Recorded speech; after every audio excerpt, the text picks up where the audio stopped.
මේ අපි මොකක් හරි දෙයක් ප්‍රොමිස් එකක් කියන්නේ අපි මේක ඔෆර් එක මේ බාර ගන්නවා. ඒ කියන්නේ අපි කාටවත් ඔෆර් එකක් කළාට පස්සේ මට මම ඒක පිළිගත්තාම ඒතර ඒ ඔෆර් එක ප්‍රොමිස් එකක් බවට කන්වර්ට් වෙනවා. ඒතකොට ඒක තවදුරටත් ඔෆර් එකක් විදිහට සලකන්නේ ඒක ප්‍රොමිස් එකක් විදිහට තමයි සලකන්නේ. ඒ කියන්නේ අපි දන්නවා කොන්ට්‍රැක්ට් එකක් ඇති වෙන්න ප්‍රධාන සාධකය තමයි මේ ප්‍රොමිස් එක. ඒ කියන්නේ ප්‍රොමිස් එකක් මත පදනම තමයි අපි කොන්ට්‍රැක්ට් එකක් ඇති වෙන්නේ. ඒතර ප්‍රොමිස් එකක් කියන්නේ මම මොකක් හරි දෙයක් කරන්න හරි මොකක් හරි දෙයක් නොකර ඉන්න හරි සිදුවෙන ප්‍රොමිස් එකන්නේ. ඒතර මේකෙදී අපි කවුරු මට ඔෆර් එකක් ඉදිරිපත් කරලා මම ඒක පිළිගන්න ඕනේ රීසනබල් ටයිම් එකක් ඇතුළතදී. රීසනබල් ටයිම් එකක් ඇතුළතදී. ඒතර මම ඒක පිළිගත්තට පස්සේ ඒක ප්‍රොමිස් එකක් බවට කන්වර්ට් වෙනවා. ඊට පස්සේ ඒක බ්ලයින්ඩින් වෙනවා කොන්ට්‍රැක්ට් එකක් විදිහට අපිට ඒක පිළිගන්න පුළුවන්. ඊට පස්සේ after that ඊට පස්සේ අපිට ඒ කියන්නේ මම ඔෆර් එකක් කවුරු මට ඉදිරිපත් කරලා පස්සේ ඒක රිවෝක් කරන්න බෑ. ඒක රිවෝක් කරන්න බෑ. ඒත් too late රිවෝක් කරන්න. ඒ කියන්නේ යාට අපසර කරන්න බෑ. ඔෆර් එක මම ඒක පිළිගත්තට පස්සේ. ඒතර ඒක වචනෙන් හරි මොකෙන් හරි කියන්න පුළුවන්. ඊට පස්සේ තියෙන්නේ requirement of the valid acceptance. ඒ කියන්නේ මොන වගේ දේවල්ද මේ valid මේ කියන්නේ මම ඒක පිළිගත්තයි කියලා තියෙන ඕනේ මොන වගේ requirement ද කියලා තමයි මේකදී කතා කරන්නේ. ඒක must be definite and ununique vocal. ඒ කියන්නේ මේක ඒතර මම මගේ මේක මම exactly කියනවා මම මේක මම වේග් විදිහට කියන්නේ මම ලොකුවට කියනවා මම මේවා කියලා කියන්නේ මම ඒක හරියට definite term එකකින් කියනවනේ මම මේක පිළිගන්නවයි කියලා. ඊට පස්සේ තන software must be expert it stand and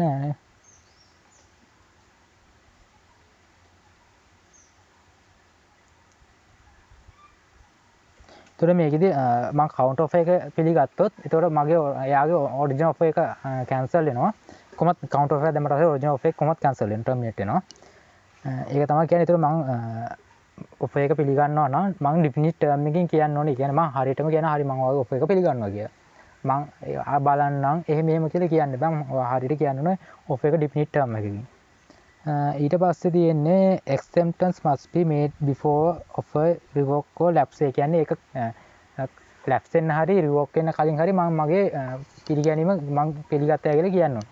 එයාගේ mind change එයා ඒක මේ change of mind යන්න කලින් හරි නැත්නම් ඒක lapse වෙන්න කලින් හරි මම කියන්න ඕනේ මගේ මම ඒක පිළිගත්තා කියලා මේ එයාගේ මේ offer එක. ඊපස්සේ acceptance must be made by the person who was intended. ඒ කියන්නේ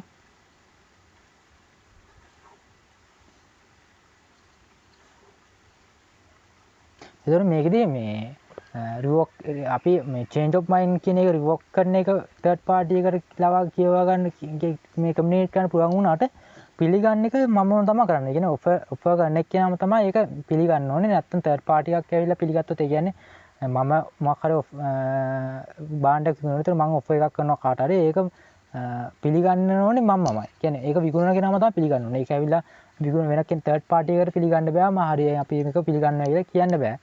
ඒක විකුණන කෙනාම තමයි ඒක කරනවා. එහෙම නැත්නම් ඒක මේ පිළිගත්තයි කියලා සැලකෙන්නේ නැහැ. හරිද?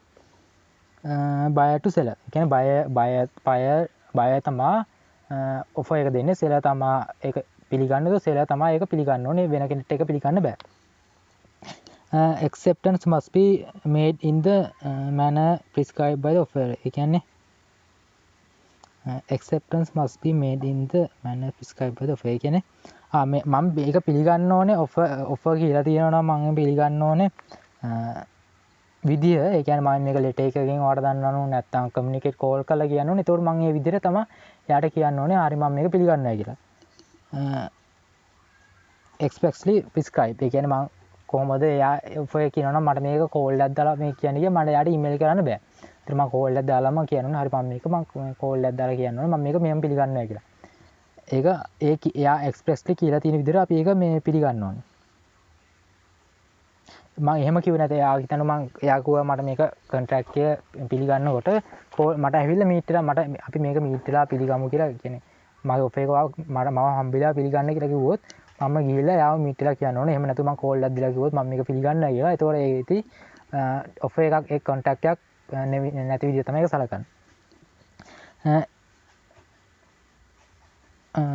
ඊට පස්සේ acceptance must not be based on some justifiable mistaken belief. ඒ කියන්නේ මොකක් හරි මිස්ටේක් එකක් තිබ්බොත් ඒ කියන්නේ මගේ එක්සෙප්ෂන්ස් මම පිළිගන්නවා මොකක් හරි මගේ මිස්ටේක් එකක් තිබ්බොත් ඔෆර්ට පුළුවන් ඒක යාගේ මේ මිස්ටේක් එක පෙන්නලා ඒක කියන්නේ essential ඒ කියන්නේ ඒක වැදගත් මිස්ටේක් එකක් නෑ යාට පුළුවන් ඒකට කොන්ට්‍රැක්ට් එකකින් ලීව් වෙන්න කොන්ට්‍රැක්ට් එකට ඇඩ්මිට් කරන්න පුළුවන් the contracting party may only avoid the contract based on the mistake if can proven that the mistake reasonable one then ඒතකොට ඒක reasonable නම් මගේ mistake එක reasonable නම් ඒතකොට offer ඊට පුළුවන් මගේ offer එක ignore කරන්න යාට පුළුවන් contract එක මේ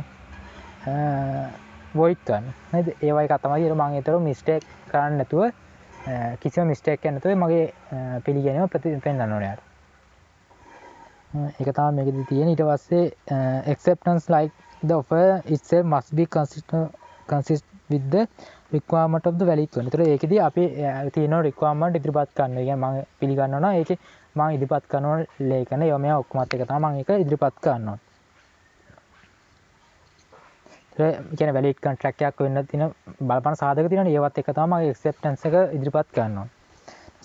acceptance must be communicated. ඒතර මම මගේ පිළිගැනීම මගේ පිළිගත්තා කියන එක මම කමියුනිකේට් කරනවා අදාළ ඔෆර් රේට එහෙම නැත්නම් මම නිශ්ශබ්දව හිටියා කියන එක අර අපි සාමාන්‍ය සභාවේ මොකක් හරි මිනිත්යක් සම්මත කරනකොට නිශ්ශබ්ද ඉන්නවා කියන එක පිළිගන්නවා කියන මේ පිළිගත්තා කියන විදිහෙන් සලකන්නේ ඒ වගේ ඉන්න බෑ කොන්ට්‍රැක්ට් එකකදී ඔෆර් එකක් දාලා ඒක පිළිගත්තා කියලා කියන්න ඕනේ නිශ්ශබ්දව ඉන්නවා කියන එක කන්සිඩර් කරන්නේ නැහැ ඒක පිළිගත්තා කියලා. ඒතර අපි ඒක කමියුනිකේට් කරනවා අවශ්‍ය පාර්ශ්ව වලට මම මේක පිළිගත්තා කියලා. ඒතර ඔය තමයි essential element contract එක valid බවට සහතික කරන. ඒතර මම contract එක පිළිගත්තා කියලා කියන්න ඕනේ. දේවල් තමයි මේකේ තියෙන්නේ. ඊට පස්සේ කේස් දෙකක් තියෙනවා මේකෙදී.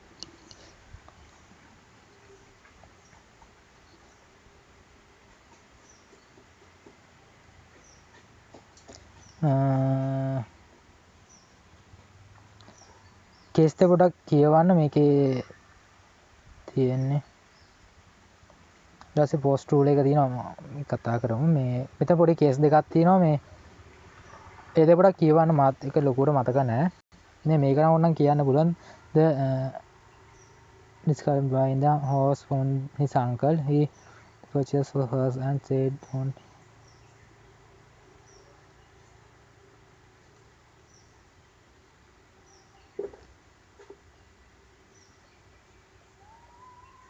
तो මේකදී කියලා තියෙන්නේ මේ horse from his uncle. ඒතර මේ අර person කෙනෙක් කතා කරලා තියෙනවා යාගේ uncle ගේ අශ්වය මිලදී ගන්න. He offered the purchase of horse and said it don't hear from you by the weekend. I will consider him mine. ඒ කියන්නේ එයා ගේ අංගය අහලා තියෙනවා මේ අශ්වය මිලදී ගන්න. ඊට පස්සේ uncle මුකුත් කියලා නැහැ. ඒතකොට එයා අර ඔෆර් කරපු එක්කෙනා හිතලා තිනවා එහෙනම් මේ ආශ්‍රය දැන් මගේ කියලා එයා හිතලා තියෙනවා ඊට පස්සේ horse was sold by the mistake at the auction. ඒතර auction එකේදී එයා අශ්‍රය විකුණලා තියෙනවා then auctioneer had been asked not to sell the horse but had forgotten then auctioneer had been asked to not to sell it.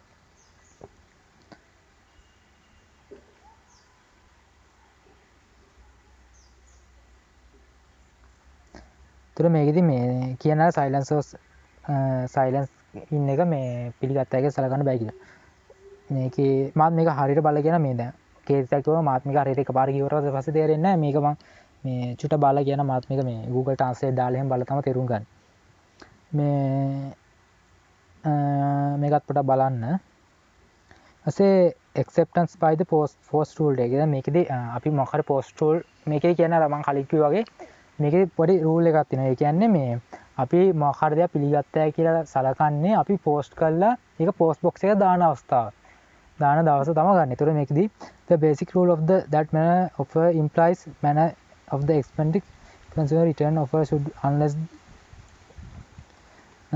time of the posting. ඒතර මේකදී කියන්නේ මේ post rule එක කියලා කියන්නේ අපි මොකක් හරි දෙයක් පිළිගත්තා. ඒ කියන්නේ acceptance එක සලකන්නේ අපි ඒක මේ කියන්නේ ලියලා පෝස්ට් එක රූල් එකට දාන දවස තමයි කියන්නේ. ඒ දාන දවසේ දාන වෙලාව තමයි පිළිගත්තා කියලා සලකන්නේ. ඒක තමයි the letter to the post subject many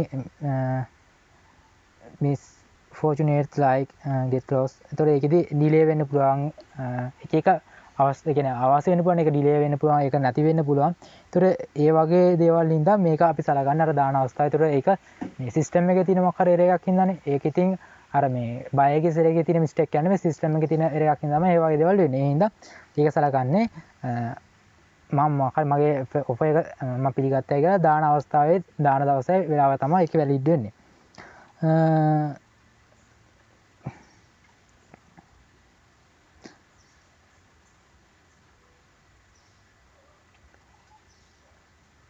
The rules also apply for the offer and the exempt by the telegram but not by the telephone and the telex in case of instant communication telephone and the telex which are distant from the mailed communication they compete when the exempt received by the offer. ඒතකොට මේකෙදි කතා කරන්නේ මේකෙදි කියනවා මේ offer එකයි acceptance එකයි මේ පෝස්ට් කරනවා නම් විතරයි මේ රූල් එක අදාළ වෙන්නේ. නැත්නම් කෝල් කළාගේ ෆැක්ස් කළාගේ ඒ වගේ දේවල් කියනවා නම් ඒක අදාළ වෙන්නේ. ඒතකොට යාට ඒක කමියුනිකේට් වෙච්ච අවස්ථාව වෙලාව තමයි දවස් තමයි ඒ කියන්නේ ඒ කෝල් එක ගන්නවා, කෝල් එක අරන් යාට කෝල් එක ආපු වෙලාව තමයි ඒක පිළිගත්තයි කියලා සලකන්නේ.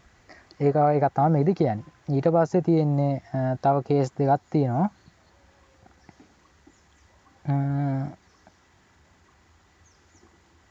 මේ කේස් දෙක පොඩක් කියවන